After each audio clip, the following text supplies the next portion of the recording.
It was a quiet Tuesday 3:15 a.m. at a Chicago McDonald's. Only 2 employees were on the night shift, Jake, the cleaner, and Maria, the manager. The restaurant was empty, lights dimmed, just the humming of machines and the ticking wall clock echoing. Jake mopped near the front counter when he froze. In the reflection of the glass, he saw a clown, red wig, yellow suit, standing in the lobby. "Maria, did they bring back the Ronald statue?" he called. She replied, "What statue?" Confused, Jake walked closer, heart pounding. The figure didn't move. Its smile was wide, unnatural. "Must be new," he muttered. But something felt wrong. There hadn't been any deliveries. And McDonald's phased out most of those statues years ago. Maria checked the logbook. No new items listed. She looked up and saw the clown too, same red wig, yellow jumpsuit. "Jake, step away," she warned, voice shaky. The clown's hand twitched, just slightly. But neither of them had seen it move. Maria rushed to the office and pulled up the CCTV. The clown appeared frame by frame, as if glitching into existence. 1 second he wasn't there and next, he was. Then, he turned slowly toward the camera. Frame skip. Gone.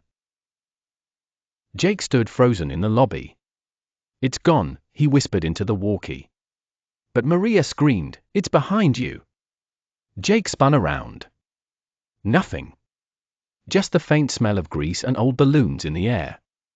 The lights flickered above him. They locked the lobby and retreated to the office. Jake's hands trembled as he watched the monitor. Suddenly, every screen blinked, static, then a frozen image, the clown waving at the camera, eyes dark voids. Then, black. Maria tried calling the police, but the phone lines were dead. Cell signal, gone. She reached for the breaker. Lights out. The whole place drowned in darkness, except the exit sign's glow and a red flicker in the kitchen. They crept toward the kitchen. The fry station was ice cold. On the counter, ketchup smeared a message, "I'm still smiling," smiley face. Jake gagged. It wasn't ketchup. The smell was metallic, like blood. The message started to drip. Suddenly, a soft jingle played, an old McDonald's tune, warped and slowed. The sound came from the lobby. Against all reason, they checked. The clown was sitting on a chair now, head tilted, slowly clapping. Maria snapped a photo. The camera flashed. When the light faded, the chair was empty.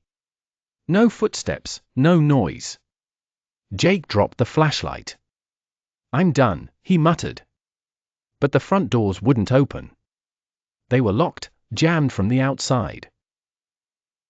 Back in the office, they found a new CCTV clip, timestamped just 2 minutes ago. The clown was standing behind them, inside the office. But they were alone. "This is impossible," Maria whispered.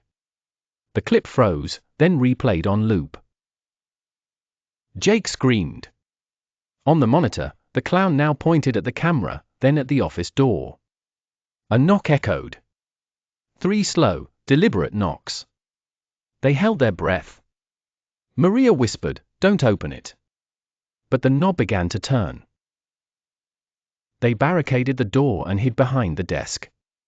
The knocking stopped. Silence.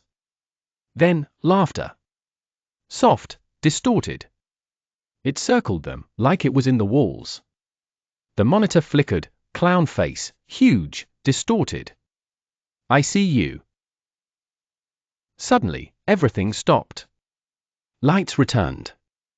The clown vanished from the screens. They bolted from the store, not looking back.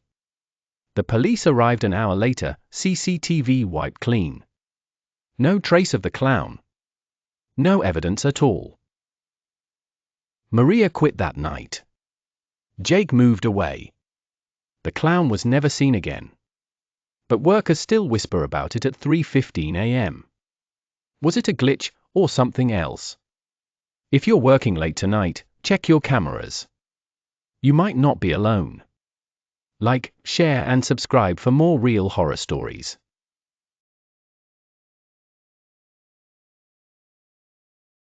In 2013, a McDonald's in rural Texas began experiencing strange activity. Employees whispered about odd noises, but only near the walk-in freezer. It started as a chill, then came the voices. Teenager Lucy heard faint whispers while grabbing stock. She thought it was the air vent until it said her name. She dropped a box of nuggets and ran, trembling. 3 other workers reported the same. Whispers. Always from inside the freezer. Always just out of earshot. The manager brushed it off as stress and overwork. One night, manager Chris stayed late. "I'll get to the bottom of this," he laughed, holding a flashlight. The cameras show him walking toward the freezer just before 1:33 a.m. The next morning, the store opened as usual. But Chris never clocked out. His car was still in the lot. No one could find him. Then they checked the cameras. The footage was chilling. Chris entered the walk-in freezer at 1:34 a.m. and never came back out. The door never opened again. He simply vanished. Police were called. The freezer was locked from the outside. There were no signs of forced entry. No hidden exits. No Chris. Just cold air and silence. Inside the freezer, all items were untouched. Except for one strange thing, a circle of frost on the back wall. Perfectly shaped, as if someone had leaned into it. An officer examined the circle. When his hand touched it, he jerked back. "It whispered to me," he said, pale. "It said stay. In a voice I can't explain." The store shut down the freezer temporarily. A priest was called in. He refused to enter the walk-in, saying the energy was older than the building itself. A month passed. No more whispers. But then Lucy received a voicemail, no caller ID, just faint breathing, and a man's voice saying, "I'm cold. So cold." Terrified, she played the voicemail for police. Voice analysis revealed a 90% match to Chris. But how could that be? He hadn't been seen in 30 days. Security insisted no phones work inside the freezer, it blocks all signals. And the freezer had been padlocked since the incident. The store quietly replaced the entire unit. But whispers still creep into the ears of night shift staff. Soft, cold, and always saying the same word, stay. To this day, Chris has never been found.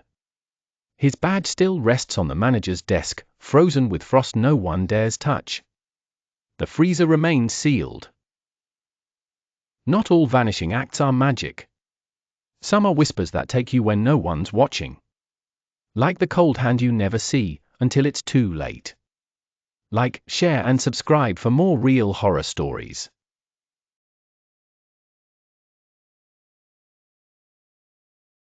It was a rainy Friday night in 2006, at a quiet McDonald's in rural Pennsylvania. Emma, a 17-year-old high school senior, had taken the late-night shift to earn extra cash. The store was nearly empty, with closing time just an hour away. The fluorescent lights buzzed softly overhead. Emma wiped down the counters, humming to herself. Outside, the wind howled. She was alone, her manager had left early due to a family emergency. Just her and the silence. At 12:32 a.m., the store phone rang. Emma jumped. The caller identified himself as a corporate safety officer. He said there had been a threat in the area and asked if she was alone.